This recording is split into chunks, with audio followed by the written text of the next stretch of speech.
ازيك يا دونجا؟ اخبارك ايه؟ عاملين ايه ياض من غيري في الزمالك؟ يا سلام، كانت اسود ايام حياتي معاكم، الله لا يرجعها ايام. حبيب قلبي يا زوز. الحمد لله. ده احنا اخر منجهة.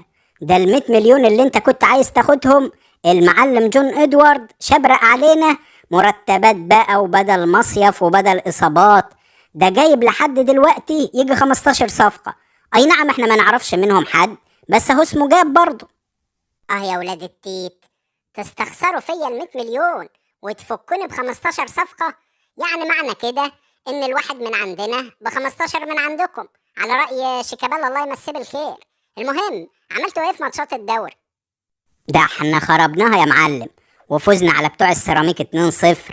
ودلوقتي احنا تاني الدوري بعد المصري. شكلنا كده هنعملها السنة دي. تجيكم خيبة.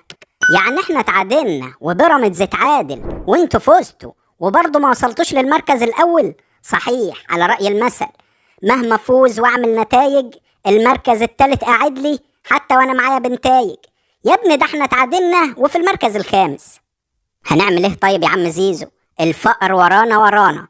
بس سيبك انت، اول ماتش ليك مع الاهلي بدعت فيه يا معلم، وطلعت الحاجات اللي كانت مدفونة عندك من ايام الزمالك. والصراحة عملت عرضيتين بجونين خبط لزق على طول. امال كانت فين الحاجات الحلوة دي لما كنت معانا؟ كانت موجودة يا اخويا، بس ما كانش في اللي بيخلص. ده انا كنت بفحت نفسي واجيب الكرة من عند ال18 بتاعنا، واخد مشوار لاخر الدنيا، وفي الاخر ارفع العرضية ولا كأن عملت حاجة.